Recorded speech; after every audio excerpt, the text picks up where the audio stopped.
Hey guys, I wanted to do a video of pretty much just how I got into reloading, and the gear and equipment that I used, and then I guess how I progressed from a basic kit to a more, you know, I guess progressive kit. But anyways, um, I started out with a small reloading kit, and that pretty much everything fit inside of this little box right here, that I got when I used to paintball a lot.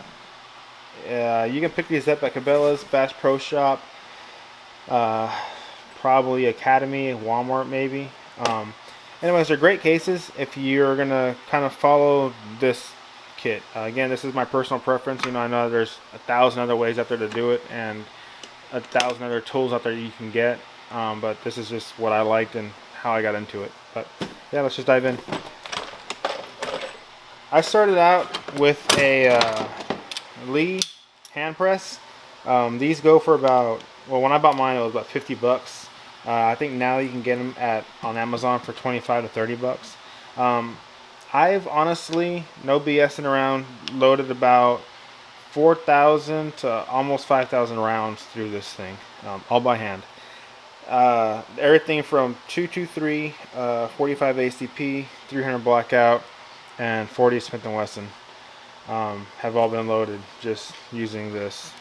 Spent a lot of hours and time, as you can imagine, since it's a hand press for one and it's a single stage press. But yeah, this thing has got me through, the thick and thin, and I've never had an issue with it. The dies lock up great. It's easy to seat them.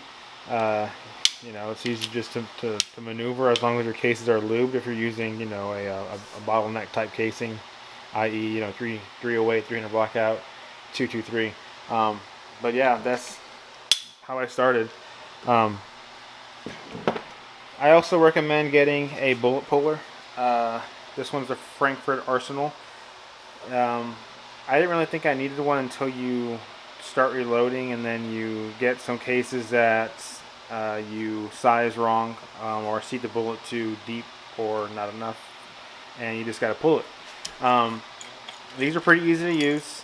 It's kind of a weird theory in mind, considering that you're taking a live round and you're going to be pretty much hammering it onto a very hard surface. It's kind of just mind-boggling in a sense, but it works. The bullet pretty much seats in this little collar.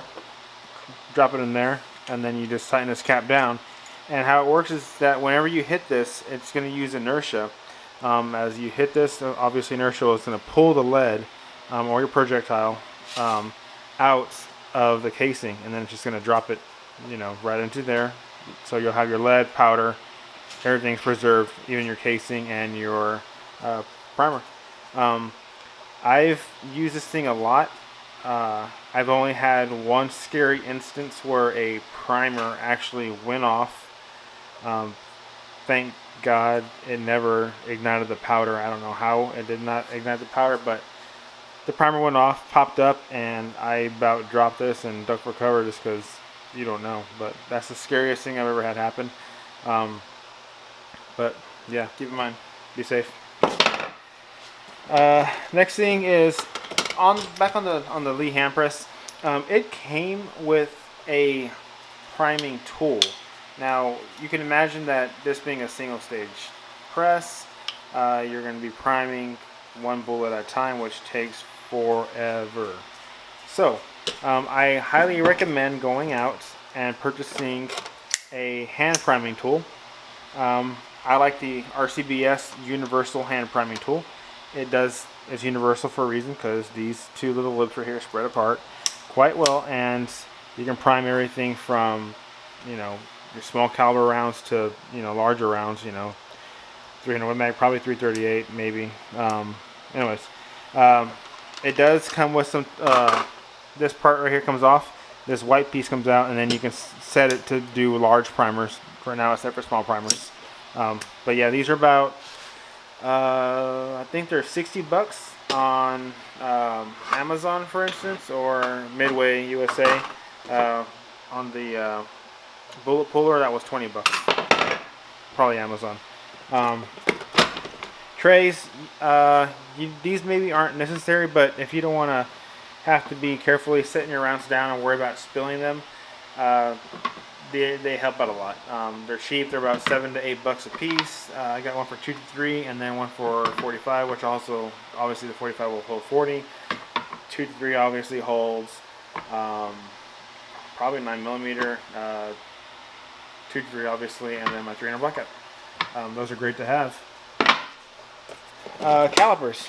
Checking your overall length is very important when you're reloading. I recommend getting a mid-range set of calipers. These I got on Amazon for about 15 or 20 bucks. There are higher, I guess, cost sets out there. This has worked great for me. It's very, very accurate in my opinion. So again, to each your own. If you want to drop, 20 bucks, or if you want to drop 400 bucks, that's up to you. Powder scale. I like the Frankford Arsenal little digital scale. This thing is quite small, obviously. It works great. It's accurate down to the thousandths of a grain, I guess, spec'd on their data sheet. Came with this little powder funnel. Nice. That way, when you're done, if you have the accurate charge, you can just right through here, put your shell there, and then the powder goes right in your shell. That's very handy. I will say that when you're using this thing, for those that may be beginners, I'm going to move the camera here for you, but when you turn it on, make sure that you have your scale on, or your powder holder on the actual scale. Boot it up. That way, when it turns on, it's going to zero out in accordance to the, with the weight added of your measure. Take that off, it's going to drop down to 96.7 grains, for instance, therefore, or negative 96.7 grains, and then back to zero. So, that's one thing to know. That's a must-have in the reloading world. Alright, Lee Wilson case gauges. These I got later on down the line when I got more serious about reloading and accuracy of my loads, and just want to make sure that everything was in SAAMI specs. What these are is these pretty much are gauges to tell you if your cases are in SAAMI spec or not. So, for instance, let's take this. This is a spent 40 round, which I have not cleaned yet or resized, so therefore it won't fit in here. But if it was a nice resized, clean set, it would fit in there, and then it would tell me if this case was in the specs that I need it to. It's got a small little rim in there, way in there, if you can see it or not. If your case is too long, the back of your case is going to stick above this area right here, letting you know, hey, your case is too long, trim it. So that's, case gauge. Great to have. Probably for pistols, they're 25 bucks on Amazon. Rifles are 30, I think. I have one for 223 as well. Now keep in mind, I live here in Texas, in the humidest part of the I guess what I consider humid, but Houston. So you will see this rust buildup. It's not because I don't take care of my gear. I really take care of my gear. I actually even put oil on these to keep rust off, but I use them so much that it doesn't really help, so I just got to keep wiping that shit off. But this is a clean 223 brass. So as you can tell, it fit very, very well right in there. It's below spec, so it's perfect, right where it should be. It's not sticking above this little area right here. And then you flip it upside down, and it can even tell you if your case is too long. So as long as your case is not longer than this area right here, you're in the safe zone. If your case is too long, then I would recommend going out and purchasing a case trimmer of some sorts, depending on what your setup is. And by that I mean you have a nice workstation, somewhat similar to this table that I have here, or if you had how I originally started out using this right here is an actual TV dinner tray. Yes, a TV dinner tray. That's how I started that reloading, was on that little thing right there. In the living room of my house, watching TV shows and movies. So, back on the case trimmer. The 223 case trimmer by Little Crow Gun Works, world's finest trimmer. Allen wrench here is pretty much just a milling drill bit where this entire thing is going to spin. This bearing system is going to actually hold your shell in a still position while this spins around and pretty much chops down using that little drill bit right in there to the appropriate depth that you have set in accordance to this Allen wrench setting, and then in accordance to your SAMI specs for whatever round you're using. Great to have. I have one in 223 and I have one for my 300 blackout. I don't really trim pistol brass too much. Actually, I take that back. I never have. I've never had the reason to personally. You know, I do check my pistol brass obviously, and I check it within specs that I needed to. But from what I've seen, what I've had, and what I've shot, and I shot a lot, I haven't needed to trim anything. So to each your own on that one, for pistol brass at least. Moving on. Dies. I originally started with Lee dies for 223, and they sucked. I will leave it at that. Yeah, so I went out and bought RCBS. These are for 45 ACP, and then I went out and bought their 223 REM die set.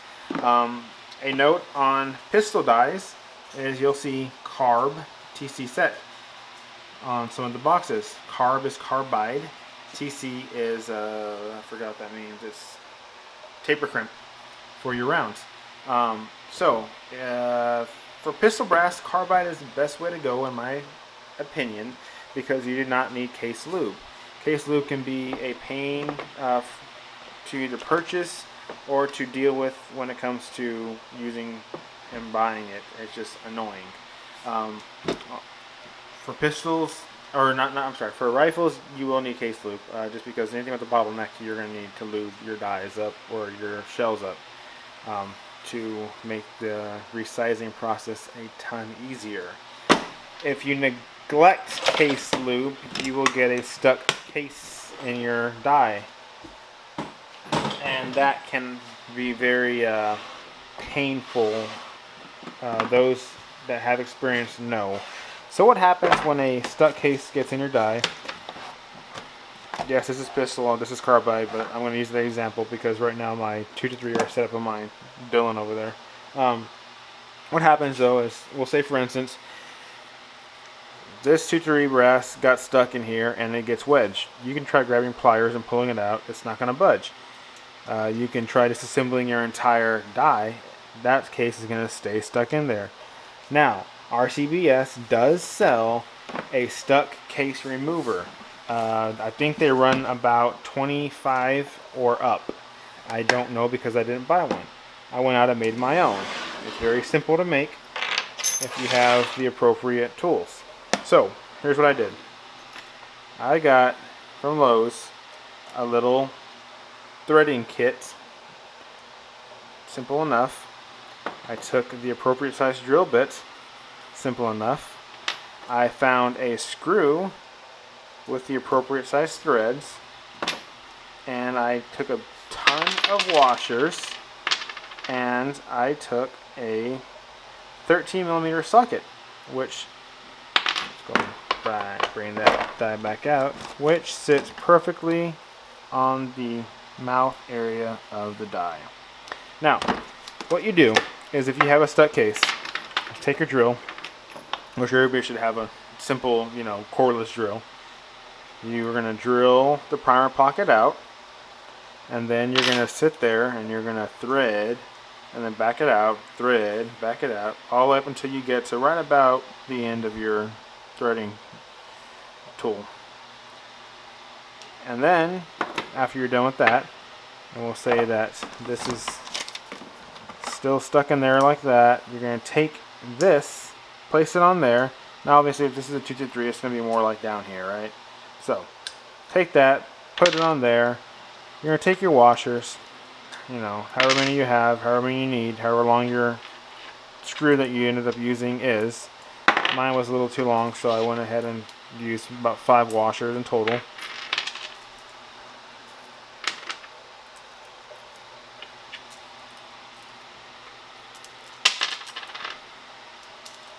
Alright, and then you're going to sit there and you're actually going to screw this into the primer pocket that you drilled out of whatever round is stuck.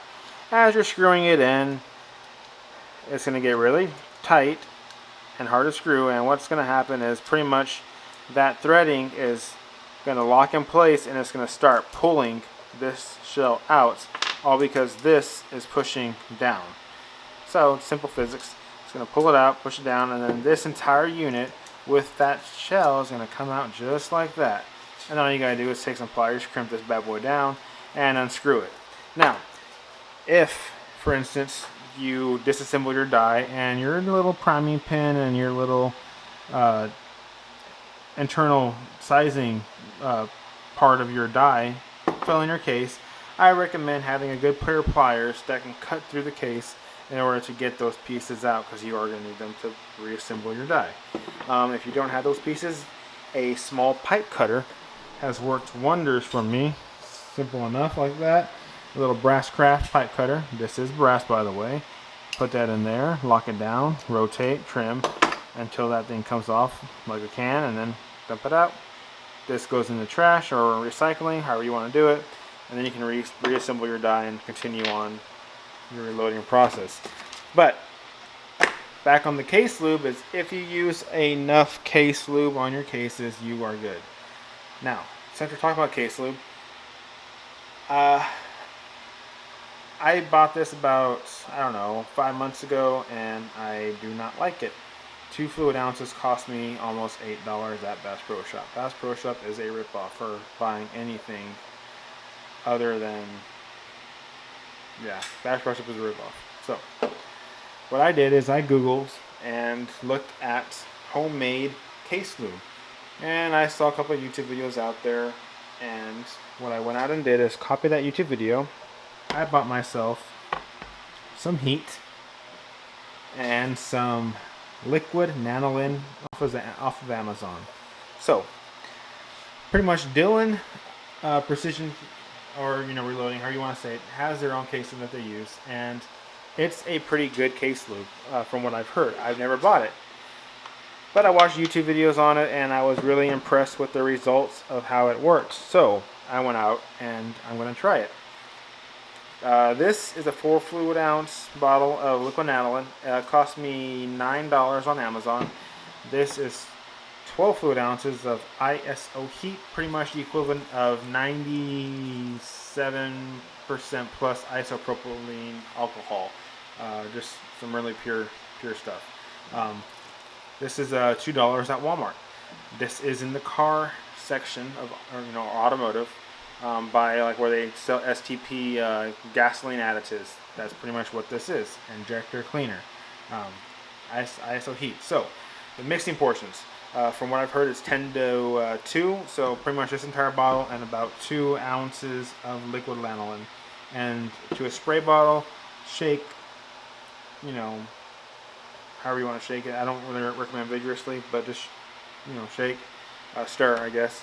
And then you have case lube that is very, very well made. Liquid Nanoline, for those of you who don't know, is for chapped skin and lips. And it does have a very oily, slick texture on it. Yeah, you can feel it already. And the smell doesn't smell like anything other than, honestly, it smells like castor oil. But anyways, yeah. There you go. That's to make your own case lube. This will last you, this bottle alone, will last you quite a while. So a couple thousand plus casings. At least I hope so. We'll find out. But yeah, the process of what I go about in reloading is pretty much I will resize my brass and deprime. Those of you using a Lee hand press or a single stage press, resize, deprime, and then I will clean my brass. Now for cleaning, I went with the stainless steel media. These are little stainless steel pins. As you can see, I bought them off of stainlesssteelmedia.com, I believe is the website. It was a 5-pound refill bag for about $13. I like the stainless steel method because it can last literally forever. As long as you don't lose them. You lose them, you just go and buy another little 5-pound bag. I don't really care for the cornmeal or the other types of dry meal that you have to add additives to. This works for me. You know, again, to each their own.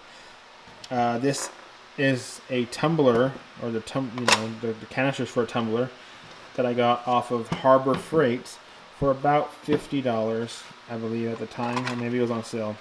I can't remember. Anyways, they usually run for about $50. Each one of these can hold about 75 plus casings of 223, about 100 plus casings of 40, and probably 125 plus casings of 9mm, and probably about 80 plus cases for 300 blackout. So you can clean a lot of brass at one time. So how does this work? Pretty much you take your nasty dirty brass after it's been deprimed, toss it in there, fill it up. You know, I don't recommend going too high. I usually do about 1/4 of an inch to 1/2 inch below this little rim right here. Fill it up with water to the same portion, and then I use just a squirt of Dawn soap, and then about a teaspoon or 1/2 teaspoon of Let Me Shine. This is at Walmart. This entire big bag cost me about $9. I've been using it for almost 8+ months now, and it's still more than halfway full. This will last you a lifetime pretty much. So, yeah, so squirt of Dawn soap, a little bit of Let Me Shine. You're going to seal up your lids with your tumbler. These are going to seat flush to the rim right here. And then you're going to take your metal portion of your lids right here. That's going to sit down. You then take your washer and your lock nut, and you're just going to lock that bad boy down on both of them. You're going to do a little shake test, make sure that nothing's spilling, you know, it's not leaking, because it does suck to come in your garage or your room wherever you were loading at and see soap suds all over your countertop or your floor. It's not really happy. So yeah, that's that. And then I usually take those and throw them right over here and go right here to the tumbler. They sit, you know, horizontal like that. Pop it on, motor spins them. I run them between 45 minutes to an hour to get them all cleaned up. And then from there, I will preheat my oven to 100 degrees. I found that 100 degrees to 120 degrees Fahrenheit is perfect. Anything hotter than that, you begin to get some kind of goldish spent case brassing like you see right here. You don't get that really shiny stuff, you know, that you would be expecting. So that's one thing to take in mind. It all depends on how clean and how bright you want your casing. That's my dog, in case you're wondering what that noise was. And then there's my other dog. So, anyways, all right, back on cleaning. So yeah, like I said, 30 to 35, or I guess, you know, 35 to an hour, whatever you want to do. And then once you're done, preheat your oven, put them on a cookie sheet, and then just throw them in the oven. Let them, you know, just let that oven just take all the heat out of them, and or all the moisture. I'm sorry. And then that's it. You're done. As far as cleaning goes, after you're done cleaning, I usually will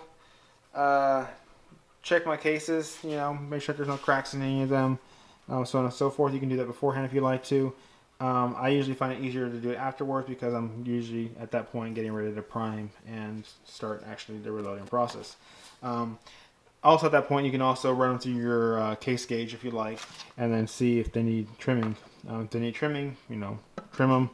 I don't trim before I resize, because if you trim and then resize, you're pretty much pulling that brass. So you might need to trim again. You may have trimmed too much, and then that case is rendered useless. So usually resize and then trim. That's my process. Alright, then you go to priming. Your priming tool right here, you know, you're going to sit there and just pretty much run case after case after case through there, priming one at a time. After you're done with priming, how I do it is I usually prime all my, however many I'm going to reload at that time. You know, this tray can hold almost about 200 plus primers if you really want to squeeze them in there. I just usually do 100. This particular tray is kind of a pain sometimes to get on and off without having to flip all your primers, so I kind of, you know, took that little plastic piece right there and kind of trimmed it off to where this kind of just fits in there snugly, but not as snug as it comes when you first buy it. So, anyways, as you're priming, filling up your tray, and then you're ready to start the you know, filling with powder. Onto the powder portion, that's when you're, whatever scale you're using. If you want to use the old school, you know, with the weights, that's up to you. It is more accurate, yes, but I do like the new era because look how small that is.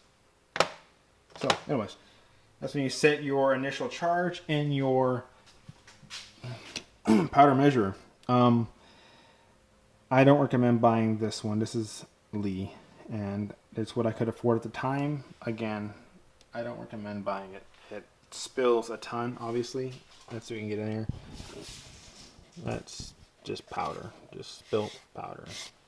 Yeah, just wasted bullets right there, sitting on my countertop. Sucks.